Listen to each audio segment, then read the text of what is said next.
Here's your 2022 headline. Real estate prices in the GTA dropped $255,000 from peak to now. This might be the most attention-grabbing headline of 2022, and I am not kidding. When I read the headlines for a vast majority of real estate news articles, I am usually in awe of how misleading they are. But I can't argue or say that this did not actually happen. The math is mathing on this one. Our real estate values dropped significantly in 2022. And it's not just real estate values. Other investment vehicles like the stock and bond market dropped. And I don't think I have to say much more about the crypto market. The numbers are officially out, so in this video, we are going to look at average and median price and number of sales for each month of the year for each property type. With everything that's happened, maybe you're concerned because you wanted to exit the market, or maybe you're concerned because you bought earlier in the year when prices were higher. If you're second guessing yourself, remember that you made the decision for a reason. Maybe you needed more space, so you upgraded. Now you have that space. Maybe you bought your first income property to start building your real estate portfolio. Now you've started. I would hope that you bought or moved in the market with a long-term mindset, because that's the best way to invest in real estate. Before we go any further, my name is Macallum Tepsich, and if you want the most accurate and up-to-date real estate information, go ahead and click the subscribe button and hit the like button so more people like you can see this video. And if you want to know my thoughts on the 2023 real estate market, I'll have a click out at the end of this video, so stay tuned. And if you own a home in Toronto, make sure you check out my video about the vacant home tax, because you'll need to declare the status of your home. If you don't, you will be assessed a tax. And if you're a buyer, seller, landlord, or a tenant looking to book a buyer consultation, listing consultation, or just a general call to chat about the market, you can click the link in the description of this video where you can book a meeting directly into my calendar. I had to wait a few days into January before putting this video together in order to get the most current numbers. Each month, TRREB releases the prior month's data. As such, the December numbers are released in the first week of January. Now we're looking at all the finalized prices and sales for each month. I've put together a simple chart for each major home type: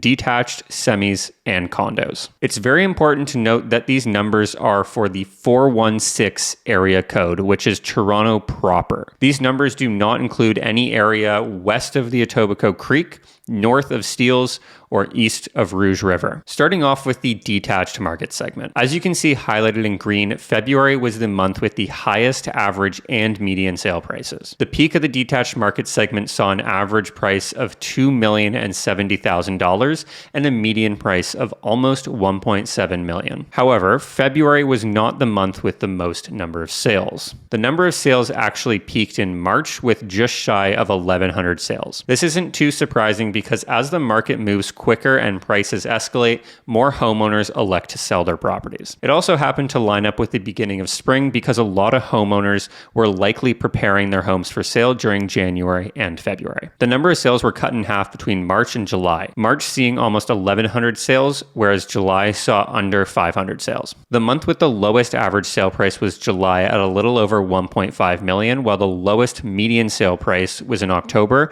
at 1.23 million. Both average and median prices have remained relatively stable since July. Seeing 310 sales in December is a little lower than anticipated. However, it's not surprising. December is typically the month when we see the fewest number of sales. In terms of average price, the detached market dropped $558,000 from peak to trough. This equates to a drop of 31%. Moving into the semi-detached market segment. The semi market peaked in March with an average price of $1.54 million and a median price of $1.4 million.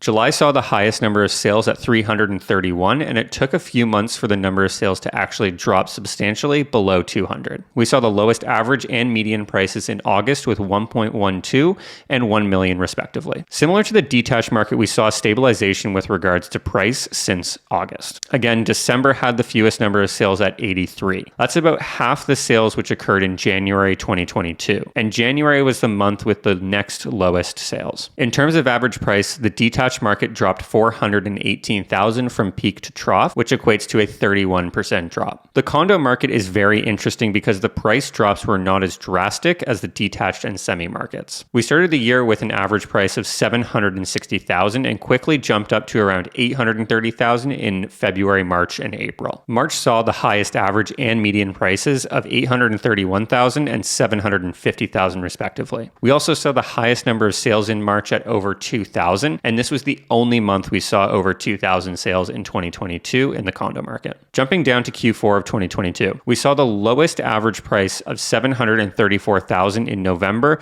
and the lowest median price of $635,000 in December. Similar to the freehold market segments, we saw the lowest number of sales in December with 646. The yellow highlight is where things actually get interesting when we look at the data. We started 2022 off with an average price of $760,000 and we ended 2022 with an average price of $741,000. That's only a decrease of $19,000 from January to December. If you've watched my other videos on YouTube and Instagram, you'll know I talk about how the condo market propped up the freehold market in terms of percentages. The freehold market dropped 31% from peak to trough, whereas the condo market dropped 12%. Those who wanted to climb the property ladder from condo to freehold were the main beneficiaries of this market because they sold their condos for 12% less, but bought their next homes for 31% less, a delta of 19% in favor of the climber. Those are basic numbers and not every transaction works in an exact science, but for the sake of this example, we'll use them. Condos still remain the most affordable home type, which is one of the reasons for the less significant drop in prices. I think what we've learned in 2022 is that what goes up must come down. Now that we've gone through the data, it's very important to note that housing did not become more affordable. Yes, property prices dropped because of rising interest rates. However, the monthly payments remained about the same,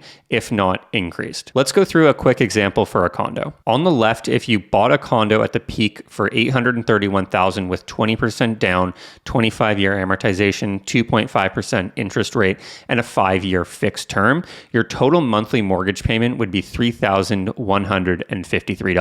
If you bought at the bottom of 2022 for $734,000 with 20% down, 25-year amortization, 5% interest rate, and a 5-year fixed term, your total monthly mortgage payment would be $3,433. That's an increased monthly payment of $280. When buying at the lower price and higher rate, you're saving $20,000 on the down payment, but sacrificing paying $46,000 extra in interest over the 5-year term. If you want to see my 2023 predictions, click the video here. Thank you for sticking with me. I know this was a fair amount of data, but it's good to know where we started and where we ended 2022.